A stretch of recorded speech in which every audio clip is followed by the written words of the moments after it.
This is an attack recently, probably within the last 8 weeks, just offshore Yemen, of a warship. Of course, it will never happen to them. I think that's one of the themes that I utilise.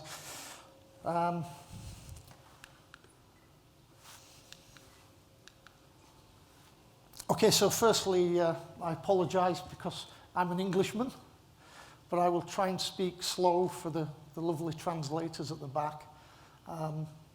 It's a pleasure to be here with these gentlemen that are obviously way out there as far as I'm concerned. However, there's words that I've heard through the day, incidents, emergencies, responses, reactions, and they're critical, yeah? They're critical. Recently for Lloyd's Register, I was down in the Red Sea for the KSA government, and I was doing the design of a port. It's just a piece of sand at the moment. And many years ago, doing similar things, it was about fences and gates and locks and systems and cameras and ditches and things. And of course now, as I've been discussing earlier with Igor, it's critical when we design things and systems that of course cyber is attached. It is absolutely critical.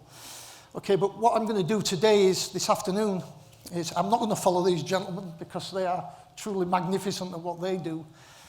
I'm going to look and bring things down to reality, okay? And the reality is that we give away information. And I'm not going to name anybody, but I've just been sat behind somebody, watching them, looking at different hotels or properties, and finding a route how they're going to get there from here.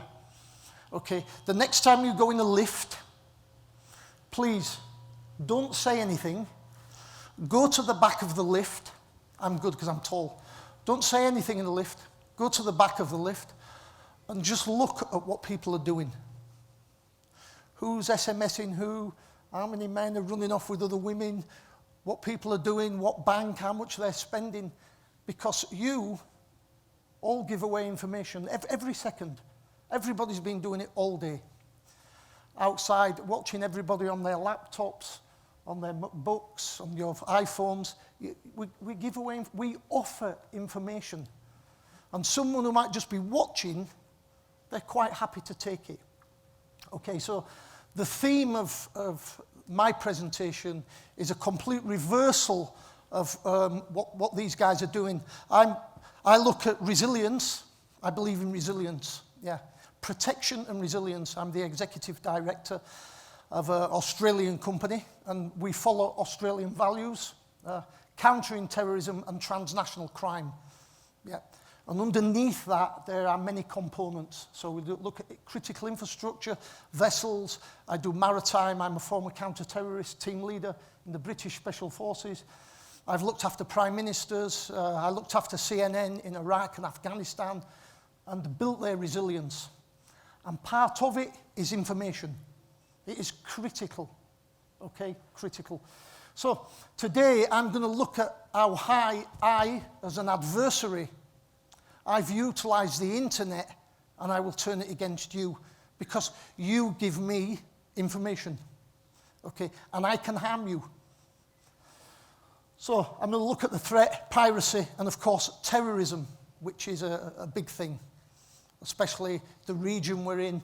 Yeah, I'm up in Dubai. We work in strategic areas and different countries. It's round the corner. It's here. It's with us. Okay, we must be resilient. Okay, so I'm utilising my theme really is maritime. Okay, former SBS maritime.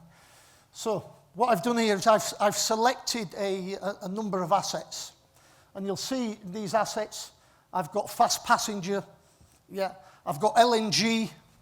Of course, after September the 11th, the biggest, which is really what cost trillions of dollars across the world, September the 11th, 2001.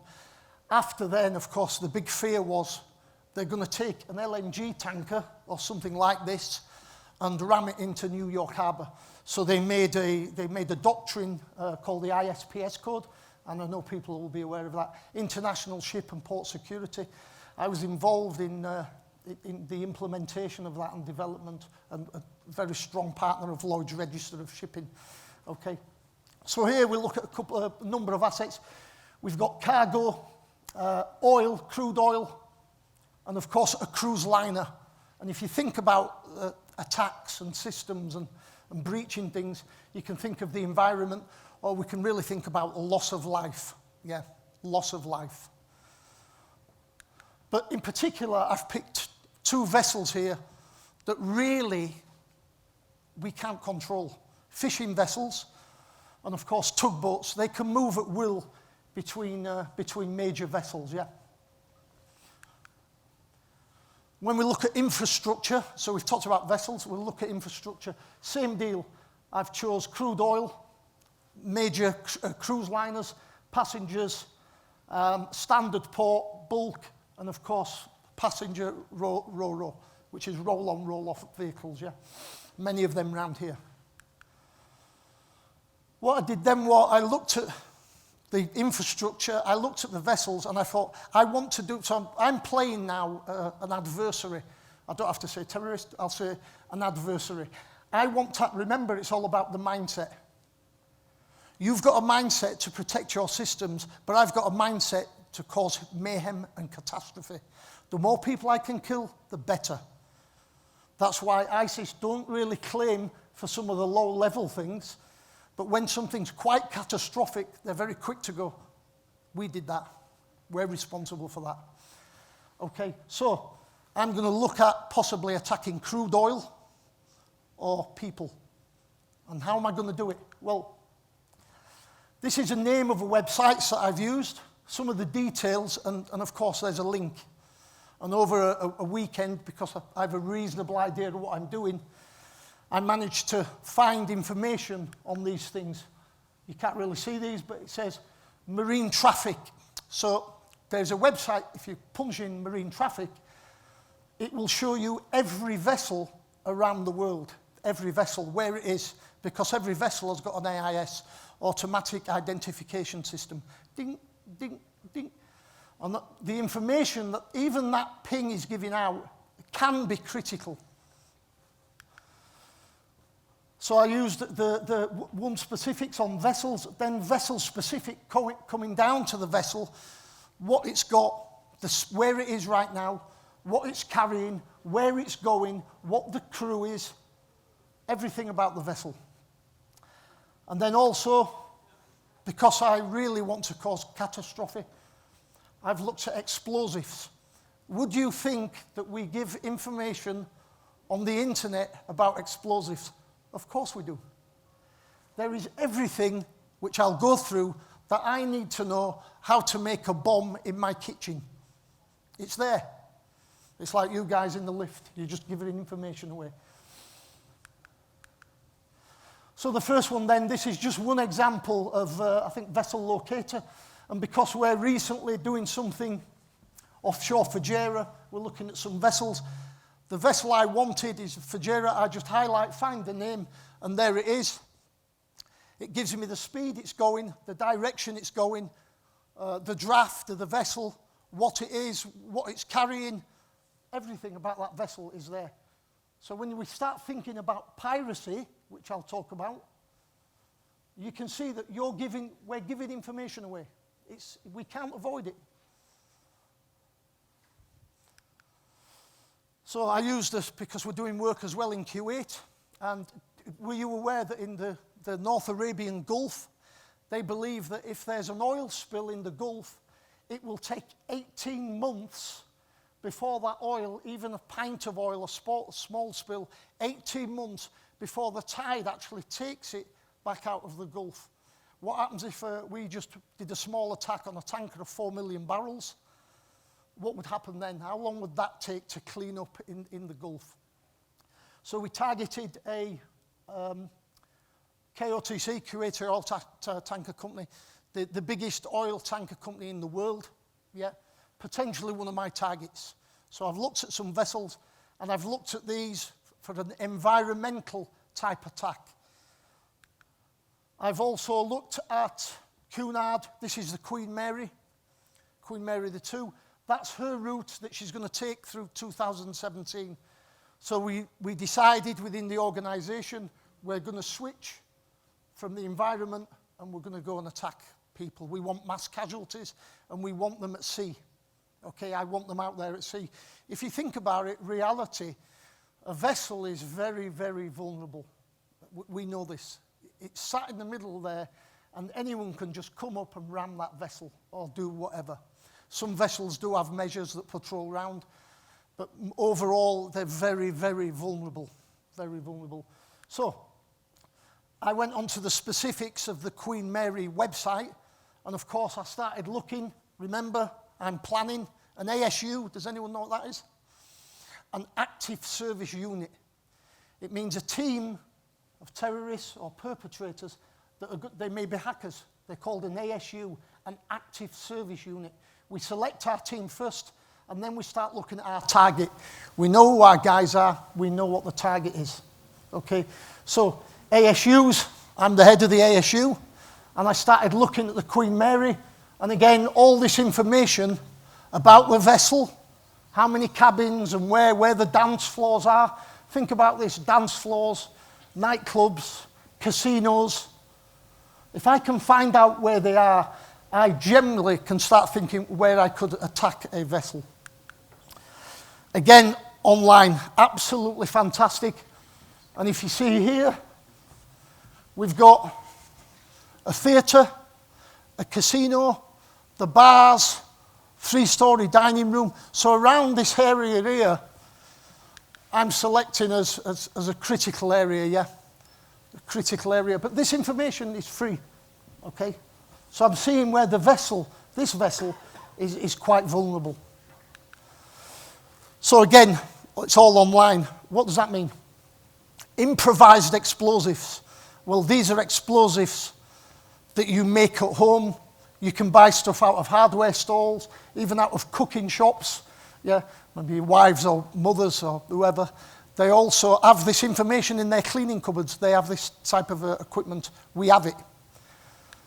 But it shows you, more importantly, it shows you how to take that detergent and add it to other detergents that you can buy and make something that's quite dangerous. And it talks, because I'm understanding, I want an improvised explosive. I'll explain a bit about that, what it is. And again, this information's on the website. There's a very crude version of one, what an improvised explosive is, and I'll talk about that in a minute. Okay, improvised explosives. It won't happen to us. Well, I think all these people that have had issues and kidnaps, and right now you look at the vessels going through the high-risk area offshore Somalia, because the naval forces have dropped. This is crazy. This is absolutely crazy. They put implementation measures in place because of piracy. The implementation measures worked. The piracy dropped down, so they've decided there's no more piracy. We don't need security anymore. They've removed some of the naval forces, and what's happened? The threat and the risk is still there. People are poor. Somalia's not really changed, so of course piracy has started again. And of course we link this to cybercrime. Of course, because information's there for people. It won't happen to us. Okay, well, so what is a threat? I could ask every person in this room what this means, and maybe there'll be different answers, but you probably all have the same meaning. Okay, a threat, it can be verbal, can't it? Yeah, what's a general threat? A general threat is like they're saying Afghanistan is dangerous. What's a specific threat? A specific threat is Afghanistan is dangerous for Siemens and we're going to attack you. So that's start narrowing, that's start honing in on something. If I say I'm going to attack a cyber attack on Siemens, it's significant. It means I'm focused, I'm driven, and I'm going to attack them. Okay? So remember, please, general threats. Middle East is a general threat. Specific threats, Baghdad, possibly around the oil ministry's building. Specific. So it's an event. A threat is something that's not yet happened. It can be bad weather. It can be a storm. But a threat's something that's not happened, and it can affect people, And it's got the intent on malice. There's one thing we talked about, all day we've talked about, we're not talking about accidents here, we're talking about people with the intent to cause harm. Malicious people. And we're a great believer in our organisation that people were not born bad. Something along the way has changed the mindset, whatever reason, and people become bad, okay? So a threat can affect, if it's left to unfold, can affect businesses. So what about piracy? I'll zip through. Again, this is piracy. NATO's fight against the Somali pirate, the end of an unsung success story. The fact that piracy now is on the increase this year because of this is obviously tantamount to it. More than the Somali piracy, with more than successful results since 2012, no ships or hostages have been taken by Somali pirates. So therefore, we will pull off the Navy. It is a logical thing to do. It's logical to wrap up. Crazy. I live in a very dangerous area. I lock my door, but nobody robs my house because my door's locked. So I think, well, nobody's robbing my house, so I'll leave my door open. Okay? It's the same with all our systems. Protect. Resilience. Okay, so this is piracy. Sorry, that's 2015. Remember the high risk. Oops. This is what we call the high risk area here, right in the middle of the blue off Somalia. If you look at 2010, 11, 12, you can see why it's getting sparse, because mitigation measures went in place. Okay? That's 2014, sporadic incidents. But look at some of the statistics. Piracy, 2010, 11, 12, 13, 14, 15. But kidnappings. So what they've done is they've gone from going for major vessels. They're now looking at the softer vessels, crew changes, small craft, and they're just going and taking all the crew. And it's a business. It's a business. Okay? Take the crew, the insurance, etc., paid and released. Many are coming up saying, do we need armed security? I say, well, did it work before?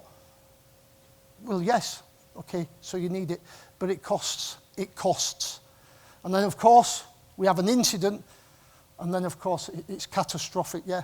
Please remember that the rules I always apply, no matter where we are in the world, is prevention and precaution, right? Not retrospective, okay? It's got to be prevention and precautionary, not reactionary and retrospective.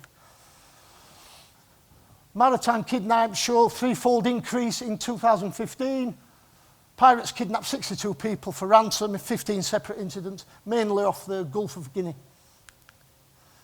What are we doing? Risk management. So we all know risk management. We try to avoid risk at all cost. I remember some of the companies were looking at rerouting their vessels, okay?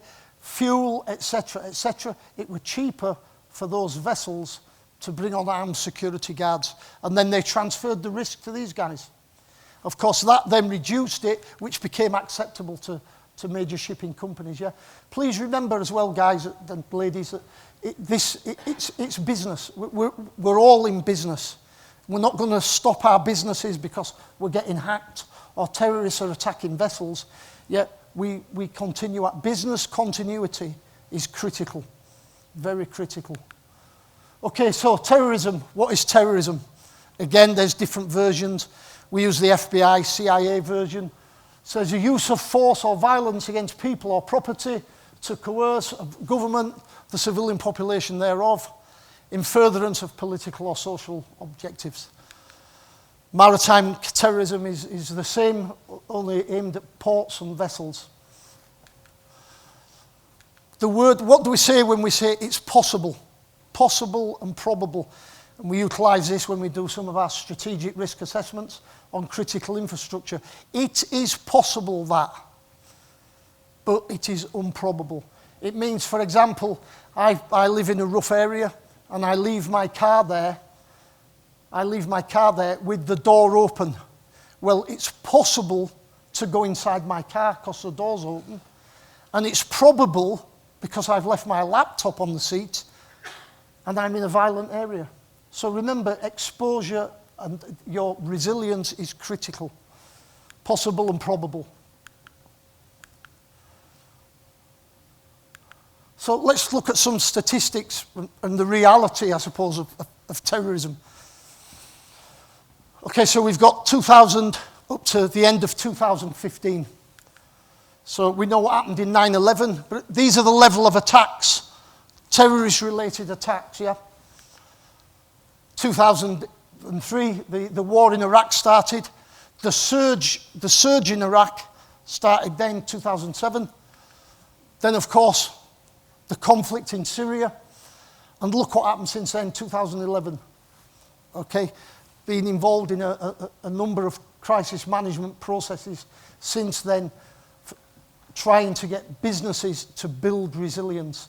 And on most occasions, it has worked. Not many companies have folded.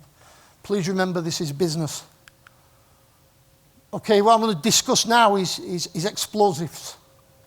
Okay, please remember, we can learn this information on the internet. Okay, so there's two types of explosive. Okay, there's a low explosive and a high explosive. Okay, a low explosive, it detonates and it burns like a firework, oil, gas. You must light it with a lighter, ignite it. Okay, a high explosive, it detonates and initiates. Okay, it needs a kick, and that's what a detonator is. Okay, a high explosive travels between 6,000 and 8,000 meters a second. Okay, meaning that for a high explosive, we don't need as much. Yeah, a car bomb is a high explosive. A truck fuel bomb would be a low explosive, but it still causes a massive amount of damage.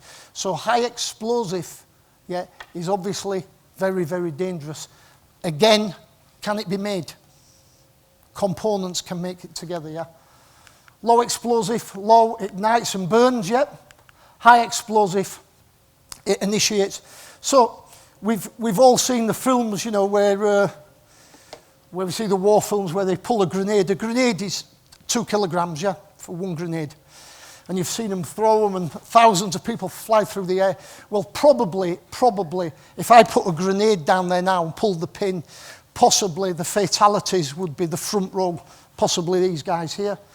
And then beyond, it'd be shrapnel, okay, possibly. Okay, so what would happen if I put bags of wet sand on top of that hand grenade? Well, it's still going to detonate at 6,000 to 8,000 meters a second, but the blast will go down. We call it tamping. There'll be more pressure going into the floor, so the damage to the floor will be quite big. So, what is a shaped charge? So, it's a high explosive where the cone at the bottom of something as simple as this is utilized, and within one split second, that cone inverts. And this is not common knowledge. Again, it's on the internet. But our adversaries have used this in Iraq and Afghanistan, but they've not taken it beyond into other areas. And this, a shaped charge is designed to penetrate. It were actually brought into Iraq in 2006 in order to attack the Americans' armor. They're shaped charges that you sometimes use on walls. If you want to blow a hole in a wall, yeah, you can use a shaped charge. The blast is directional, yeah? It's going one way. And it's devastating. That's a shaped charge going off probably the size of this bottle. So this can be concealed. It can be concealed by a child. And it has been. Yep. That's in a former life what we've done. We set up improvised explosive charges, and they were devastating. Very, very crude, but dangerous. This vehicle here is a victim of a shaped charge about the size of this bottle. And the vehicle is called an MRAP. It's an American vehicle, and it's got 50 millimeters of armor. this is at the second that that device goes off. It just penetrates, it cuts through it like butter. And it just kills anyone inside it. It'll just cut them in half, a small charge like this. Devastating. This is the Cole. I don't know if you remember the USS Cole that was attacked in Yemen. There's a $2 billion war frigate that had all the weaponry in the world and systems, but they never had a procedure to look over the side and check that fishermen do not come near them. Okay? And if you just look here, you'll see what I mean by the tamping effect and the water. Okay, so the blast above, that's the water line. The blast above it, you can see it's petering out. This was not a shaped charge. It was just a normal explosive, about 30 kilograms of explosives in a fishing vessel. But look underneath. That's because the water starts creating the tamping effect. Yeah? So it blows underwater, there's a bubble, and then when the bubble bursts, that's when the damage is. So the deeper the hole, yeah, the deeper down, the more damage is occurring. Okay? So if you think about damage underwater to things, it's going to be significantly increased. Okay, so I'm going to finish off with a hypothetical scenario. Okay, so I'm looking at the Queen Mary. I know her route. I know the dates. I've got my intent. I've got an ASU. We're ready to die for our cause. We really believe in it. And we know when I'm going to do the attack. And I'm actually going to do it because I've got contacts just offshore in Yemen. So we're going to do our attack down across that area. How am I going to do it? That's a massive vessel. How am I going to do that? Well, you've given me the information, and I can prepare appropriately. So I'm going to use what I call 3 diversionary attacks, and then 2 main suicide craft. And I think the military or the police will probably know what I mean by a diversionary. Okay, I guarantee now if you started hearing shooting, for example, outside that door, it's 100% natural that we're all going to be focused on it. And the real attack will come elsewhere. Okay, the Princess Gate of the SAS in 1982 were a classic example of that. They started drilling the walls. They started drilling in the walls, and everyone was focusing on the drilling, and the team came through the other part of the building. So, what am I going to do? I'm going to make, remember I talked about my shaped charge? This, I'm going to make one, but I'm going to make quite a big one. I'm going to use a speedboat, and I'm going to pack it with explosives in this shape, with a concave shape. I'm going to pack it, people don't know what's inside, homemade explosives, we've brought explosives in, but we pack it underneath, and then I'm going to store it and hide it.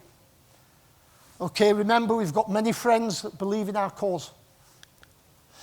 We're going to look to put the boat in a very friendly area. We know where the Queen Mary is and where she's going to come. We're going to put our vessel in the water at night, and we're just going to sit there fishing. That's all we're doing. Okay, then on the next day, we know she's going to sail round. We're going to start our attack. I know there's security on there because that information is also on the website. Okay, and we start our attack with small arms fire, SAF, small arms fire. Now, I guarantee if we do a sustained attack, for only has to be 2 or 3 minutes, 2 or 3 minutes of controlled fire, everyone's going to be drawn to that. It's a fact of life. Probably like an attack, I'd imagine. You could be drawn into one side of a cyber attack when the real attack is coming somewhere else, very much like mine. So remember the areas I talked about, the casino, the bars, the dancing. We know exactly where they are because you told me. I got that information from the web. I bring my boats in and bang. Because it's at night, the vessel will sink. Is that possible? Well, yes. Is that probable? Maybe. I actually gave this presentation to the British Royal Navy last year, and they addressed some points with Cunard on some of their responses and certain areas and protection that's put on them. But is it possible? It's possible. Is it probable in the world we live in? We all know the answer. So what are we doing? Again, that almost brings me towards the end of this different presentation. But the takeaways really are, you know, does the threat exist? Yes. It's here. It's right. It's in Turkey. It's in Dubai. It's in my child's school. The threat is there. It's on all your systems. The threat does exist. You know, terrorism, are we curing it? Are we really curing it? We're about to start a programme, hopefully, with the Australian government of countering violent extremism. And you need to be down at school, not in prisons. Prisons, it's happening. You know, we need to be at schools and very, very young ages, I believe. Maybe I'm wrong, who knows. But does the Internet of Things, as we discussed earlier, does it work? Is it our friend? Or can it be our enemy? On that note, thank you very much.